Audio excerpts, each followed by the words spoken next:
Hello friends, मेरा नाम है डॉक्टर रमेश कुमार ठाकुर और डिजिटल इमेज प्रोसेसिंग के इस वीडियो में हम देखेंगे इंट्रोडक्शन ऑफ इमेज ट्रांसफॉर्मेशन के पार्ट 4 के बारे में, जिसमें हम देखेंगे शैनन फैनो कोडिंग, ठीक है, और metric for comparing compression methods. तो कुछ बहुत सारे मैट्रिक देखेंगे। अभी तक हमने प्रीवियस वीडियोज़ में हफमैन कोडिंग देख लिया, ठीक है, और हमने कौन सी कोडिंग देख ली, एरिथमेटिक कोडिंग भी देख ली। अब इसमें हम देखेंगे शैनन फैनो कोडिंग, और ये जो कोडिंग मेथड है ये भी कोडिंग रिडंडेंसी के बेस पे ही है, और ये भी प्रोबेबिलिटी जो है हर एक सिंबल के उसके बेसिस पे काम करती है। तो चलिए देख लेते हैं कैसे काम करता है। तो देखिए, शैनन फैनो एल्गोरिथम जो है, ये दो रिसर्चर थे, शैनन एंड फैनो MIT के। इन्होंने दिया था, इसका नाम था क्लॉडे शैनन एंड रॉबर्ट फैनो, MIT में थे, ये अपना रिसर्च कर रहे थे। सो ये भी वेरिएबल लेंथ इनकोडिंग स्कीम है, और इसमें जो कोड है असाइन किए जाते हैं सिंबल्स को किस बेसिस पे, अकॉर्डिंग टू देयर प्रोबेबिलिटी। तो जिसकी प्रोबेबिलिटी ज़्यादा रहती है उसको लेस लेंथ ऑफ कोड दिया जाता है, वही स्मॉलर कोड्स, और जिसकी प्रोबेबिलिटी जो है वो कम रहती है अकर करने की, उसको लार्ज लेंथ ऑफ कोड दिया जाता है, ठीक है। तो उस बेस पे ही होगा। तो ये थोड़ा सा आसान है relative to Huffman and arithmetic coding. इसमें क्या करना होता है कि हमें पहले प्रोबेबिलिटीज़ को सॉर्ट करनी होती है, किस बेसिस पे, डिसेंडिंग ऑर्डर में, ठीक है, from highest probability to lowest probability हम सॉर्ट कर देते हैं। फिर क्या करते हैं, हम हर एक स्टेप में प्रोबेबिलिटीज़ को दो पार्ट्स में डिवाइड करते हैं, ठीक है, लेफ्ट पार्ट राइट पार्ट, दो पार्ट में डिवाइड करते हैं। जैसे बाइनरी ट्री बनाते हैं ना, वैसे दो पार्ट में डिवाइड करते हैं। ऐसे डिवाइड करते हैं कि दोनों पार्ट का जो सम ऑफ प्रोबेबिलिटी हो वो करीब करीब इक्वल हो। जरूरी नहीं कि एग्जैक्टली इक्वल हो, सिमिलर, मतलब इतना हो कि डिवीज़न ऐसे हो कि करीब करीब दोनों पार्ट में इक्वल प्रोबेबिलिटीज़ जाए। ये नहीं कि मान लीजिए एक पार्ट में 0.2 है, एक में 0.8, ऐसा हो जो एक में 0.4 0.6 या 0.6 0.4, इस तरह से चीज़ें हो कि करीब करीब इक्वल हो, ठीक है, 0.5 0.5, मतलब बहुत ज़्यादा डिफरेंस ही नहीं हो, ठीक है। तो सारे कॉम्बिनेशन लगा के देख लेंगे, जहाँ पे करीब करीब इक्वल प्रोबेबिलिटीज़ बनेगी दोनों साइड में, उस तरह से डिवाइड करेंगे। और ये करते करते तब तक जाएंगे कि जब तक सब में सारे जो हमारे सिंबल्स हैं वो लीफ नोड में ना कन्वर्ट हो जाएं, सिंगल ना बन जाएं सारे सिंबल्स। और फिर उसके बेसिस पे हम सब हर एक ब्रांच में 0 1 0 1 पुट करेंगे, सारे लेफ्ट ब्रांचेस को 0 दे देंगे और राइट ब्रांचेस को 1 दे देंगे कोड। और उससे फिर हम रूट से ट्रेवर्स करते हुए उस लीफ तक जाएंगे और उससे सिंबल का कोड जो है हम पता कर लेंगे। तो चलिए हम ये काम कर लेते हैं एक न्यूमेरिकल में, तो अच्छे से पता चल जाएगा कैसे काम होता है, ठीक है। तो देखिए, ये एक सिंबल का टेबल है। अब मैंने पहले भी बता चुका हूँ मैं पहले वीडियोज़ में कि अगर प्रोबेबिलिटी टेबल ना दिया रहे तो आप फ्रीक्वेंसी के बेस पे प्रोबेबिलिटी निकाल सकते हैं। प्रोबेबिलिटी कैसे निकालते हैं, जो भी फ्रीक्वेंसी रहती है किसी भी सिंबल की, उसको अगर हम टोटल फ्रीक्वेंसी से डिवाइड कर देते हैं ऑल द सिंबल के, तो हमें प्रोबेबिलिटी मिल जाती है उस सिंबल की। तो देखिए यहाँ सिंबल्स क्या क्या हैं, A है, B है, C है, D है, E है, और इनकी प्रोबेबिलिटी है 0.22 0.28 0.15 0.3 एंड 0.05। तो अब सबसे पहला काम क्या करेंगे, हम इसे सॉर्ट कर देंगे on the basis of their probability in descending order. तो सबसे पहले D आएगा 0.3 वाला, देखिए D आ गया, देन B आया 0.28, देन A आया 0.22, देन C आया 0.15, देन E आया 0.05।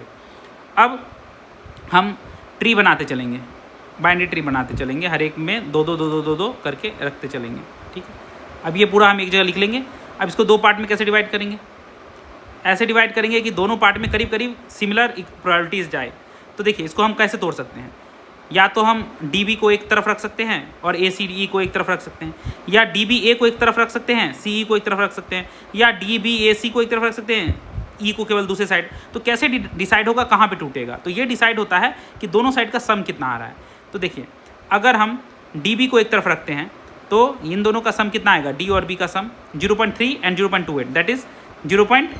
कितना आएगा 58, ठीक है। और रेस्ट कितना बच जाएगा, वैसे भी प्रोबेबिलिटी है तो टोटल 1 होता है प्रोबेबिलिटी, तो आप यहाँ से भी कैलकुलेट कर सकते हैं कि रेस्ट 0.42 होगा। आप कैलकुलेट भी करिएगा यहाँ से, तो तीनों का सम करिए ACE का, तो 0.42 आएगा। तो ये हो गया एक डिवीज़न। मान लीजिए हम DBA को एक तरफ रखते सपोज, तो क्या होता, DBA का सम कितना होता 0.58 प्लस 0.22, सो दैट इज़ 0.7 हो जाता, ठीक है, सॉरी 0.8 हो जाता, नॉट 7। और दूसरी तरफ CE का कितना बचता 0.2। तो देखिए ये एक अनइक्वल डिस्ट्रीब्यूशन हो जाता, ये ठीक से नहीं होता। उससे बेटर कौन सा है 0.58 एंड 0.42, तो ये एक बेटर डिस्ट्रीब्यूशन है। तो हम क्या करेंगे, DB को एक साइड रखेंगे, देखिए DB को एक साइड रखा हमने, D और B सिंबल को एक साइड रखा, और दूसरे साइड ACE को ले आए, ACE तो एक इक्वल डिस्ट्रीब्यूशन आया, थोड़ा सा सिमिलर कि दोनों साइड बैलेंस हो रहा है। फिर से डी एंड बी को तोड़ेंगे तो यहाँ पे तो चेक करने की बात ही नहीं है, दो ही सिंबल है, तो इधर डी जाएगा और इधर बी जाएगा, ठीक है, ऑफ कोर्स। और याद रखिएगा हमेशा ऐसे प्रोबेबिलिटीज़ ब्रेक होनी चाहिए कि जो लेफ्ट साइड में है वो ज़्यादा वाली प्रोबेबिलिटी रहनी चाहिए। 0.58 ज़्यादा था इसलिए लेफ्ट साइड में आया, और 0.42 कम था इसलिए इधर गया। अगर 58 वाला राइट साइड में आ जाता तो हम इसको डीबी को इधर लिख देते हैं राइट साइड में। तो हर स्टेज पे सॉर्टिंग होनी चाहिए, है ना। लेफ्ट ब्रांच जो है बड़ा प्रोबेबिलिटी वाला होना चाहिए, राइट ब्रांच छोटा वाला होना चाहिए। तो यहाँ पे भी डी और बी को कैसे तोड़ा है, डी ज़्यादा बड़ा था इसलिए 0.3 लेफ्ट में, और बी जो छोटा था 0.28 0.3 से छोटा था इसीलिए राइट में गया। अगेन यहाँ पे ए सी ई को कैसे ब्रेक करें, या तो ए सी और ई में ब्रेक कर सकते हैं या ए एंड सी ई में ब्रेक कर सकते हैं। तो अगर ए सी और ई में ब्रेक करेंगे तो क्या होगा, ए सी अगर एक साथ हम ऐड कर दें तो ये हो जाएगा 0.22 एंड 0.15, टोटल हो जाएगा 0.37, और ई होगा 0.05। और अगर ए और सी ई में करें तो एक तरफ 0.22 एक 0.2, तो ये ज़्यादा प्रॉपर लग रहा है, बैलेंस है। तो इसीलिए हम एक में सिर्फ ए रखेंगे और एक में सी ई, ठीक है। तो इस तरह से जाएगा। तो ये देखिए ये 0.22 बड़ा था इसलिए लेफ्ट में आया, और सी का जो टोटल है ये 0.2 है इसलिए राइट साइड में आया। अब सी और ई को फिर हम डिवाइड करेंगे। सी और ई में भी क्या, दो ही, अब एक ही ऑप्शन है, इधर सी आएगा और इधर ई आएगा, क्योंकि दो ही नोड है तो दोनों टूट ही जाएंगे अलग अलग। और जो लेफ्ट में आएगा कौन सा, जो बड़ा वाला प्रोबेबिलिटी है, दैट इज़ 0.15, और राइट में जाएगा कम वाला, दैट इज 0.05। तो इस तरह से ये एक ट्री बन जाता है। अब जब पूरा ट्री बन जाता है तो हम 0 1 0 1 पुट करते चले जाएंगे हर एक ब्रांच पे। कैसे रखेंगे, लेफ्ट वाले ब्रांच पे 0, तो ये लेफ्ट ब्रांच है 0, ये भी लेफ्ट ब्रांच है यहाँ भी 0, इधर भी ये लेफ्ट ब्रांच है तो यहाँ पे 0, और ये भी लेफ्ट ब्रांच है यहाँ पे 0, और राइट वाले ब्रांचेज पे 1 सब पे। तो ये राइट ब्रांच है तो ये 1, यहाँ भी ये राइट ब्रांच है तो यहाँ पे 1, सारे राइट ब्रांच पे 1 रख देंगे 1, ये भी राइट ब्रांच है 1। अब जो भी सिंबल हमें चाहिए उसका कोड हम ऊपर से ट्रेवर्स करेंगे, रूट नोड से उस सिंबल तक जाएंगे, हमें कोड मिल जाएगा। जैसे हमें ए का कोड चाहिए तो देखेंगे ए है कहाँ, ए यहाँ पे है, तो ए तक पहुँचने के लिए क्या करना पड़ेगा, हमें इधर जाना पड़ेगा ऐसे।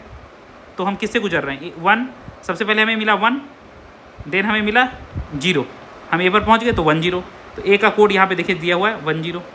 देन बी कहाँ है, बी यहाँ पे है, तो बी तक पहुँचने के लिए पहले 0 देन 1, सो बी का कोड हो गया 0 1। उसी तरह से सी कहाँ है, सी यहाँ नीचे में है, तो यहाँ तक पहुँचने के लिए पहले 1, ये वाले ब्रांच में आएंगे, राइट वाले ब्रांच में 1, देन फिर राइट वाले ब्रांच में 1, देन यहाँ पे 0, तो 1 1 0 सी का।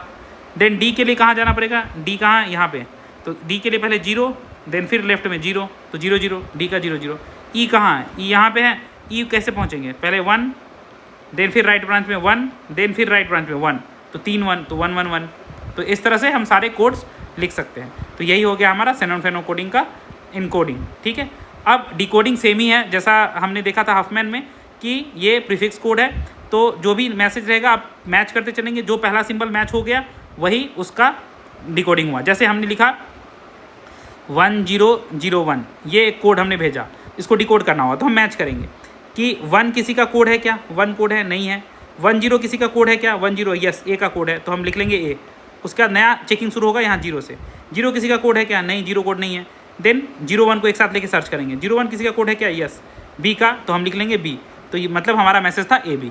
तो एक करके हम सिंबल को मैच करते चलेंगे, अगर मैच नहीं होगा तो एक एक सिंबल उसमें ऐड करते चलेंगे, मतलब उसका कॉन्केटनेट करते चलेंगे और चेक करते चलेंगे, और जब तक वो हमें एक करस्पॉन्डिंग मैच नहीं मिलता हम मैच करते चलेंगे। और उस तरह से जहाँ पे मैच मिल जाएगा हम वो सिंबल लिख देंगे, और फिर नेक्स्ट सिंबल से 1 बाय 1 फिर मैच करना शुरू करेंगे। पहले एक सिंबल लेके, फिर 2 सिंबल लेके, फिर 3 सिंबल लेके, जब तक कि वो मैच नहीं हो जाता। तो इसी तरह से इसकी डिकोडिंग हो जाती है। तो ये रिलेटिवली थोड़ा सा आसान है। तो यही हो गया शैनॉन फेनो कोडिंग का हमारा कोडिंग एंड डिकोडिंग। और ऑफ कोर्स डिकोडिंग में हमें क्या भेजना होगा, ये सिंबल टेबल भेजना होगा। बिना सिंबल टेबल भेजे हम नहीं होगा, कितना प्रायोरिटी है और उसका कोड वर्ड क्या है, ये हमें डिकोडर को भेजना होगा। नाउ अब थोड़ा मैट्रिक देख लेते हैं क्या क्या होता है। तो ये 4 टर्म काफ़ी यूज़ होते हैं इसमें कॉम्प्रेशन एल्गोरिथम को कंपेयर करने में। एक होता है एंट्रोपी, एक होता है एवरेज नंबर ऑफ बिट्स पर सिंबल, जो हमने हफमैन कोडिंग में भी देखी थी, एक होता है एफिशिएंसी और एक होता है रिडंडेंसी। तो देख लेते हैं कि करके। एंट्रोपी होता है all the summation of all the symbols जितने भी रहेंगे, ठीक है। मान लो 5 सिंबल है तो 5, 6 हैं तो 6। So summation of all the symbols के is equal to 1 to m, जितने भी सिंबल है, मान लो m सिंबल है। p के probability of each symbol, then log base 2 of 1/pk, log base 2 में 1 प्रोबेबिलिटी ऑफ इच सिंबल। जैसे प्रीवियस क्वेश्चन की बात करें तो यहाँ पे ABCDE थी ना, ABCDE हम बना लेते हैं, ABCDE। इनकी प्रोबेबिलिटीज़ क्या क्या थी, 0.22, 0.28 लिख लेते हैं, 0.22, 0.28, सी की क्या थी 0.15, देन 0.3, इसकी थी 0.15, देन थी 0.3 और ई की थी 0.05। ठीक है, ये प्रोबेबिलिटीज़ थी। तो इसके बेसिस पे अगर हम इंट्रॉपी निकालना चाहें, और सबके कोड्स भी लिख लेता हूँ, पता चलेगा 1001 110, 1001 110, देन डी की थी 00, देन 111, 00, देन 111।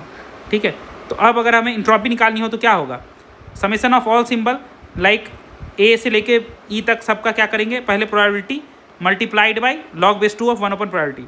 तो probability of A that is 0.22 into log base 2 of 1 upon 0.22 plus B का प्रोबेबिलिटी क्या है 0.28 into log base 2 of 1 upon 0.28 plus C का क्या है 15 into log base 2 of 1 upon 0.15 plus D का क्या है 0.3 into log base 2 of 1 upon 0.3 और लास्ट में ई का क्या है 0.05 into log base 2 of 1 upon 0.05। तो यही जो आएगा हमारा आंसर, यही होगा entropy. So H is this, सबका probability into log base 2 of 1 upon उसका प्रोबेबिलिटी, ये सबका ऐड कर दो सारे सिंबल का, यही हो जाता है एंट्रोपी। तो next average number of bits पर सिंबल क्या है, ये होता है जस्ट सबका प्रोबेबिलिटी इंटू वो कितना कोडवर्ड का लेंथ ले रहा है, यही सबमेशन कर देंगे तो यही हो जाता है हमारा एवरेज लेंथ पर बिट।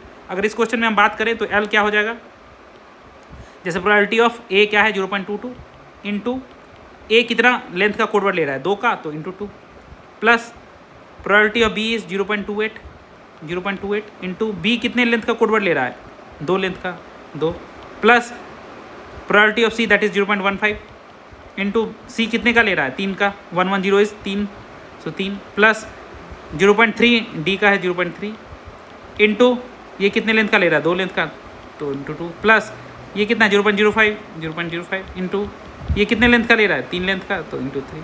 तो यही हो जाएगा हमारा एल। ठीक है, अब एच और एल अगर आपके पास आ गया तो इफिशियंसी होता है एच अपॉन एल, एच को एल से डिवाइड कर दीजिए, वही हमारा इफिशियंसी हो जाएगा, और redundancy is just 1 minus efficiency. तो जो इफिशियंसी होगी अगर उसको 1 में से सब्ट्रैक्ट कर देंगे तो हमारी रिडंडेंसी निकल जाएगी। तो इस तरह से हम क्वेश्चन सॉल्व कर सकते हैं, जो भी दिया रहेगा ये मैट्रिक वगैरह हम उसको बिठा सकते हैं।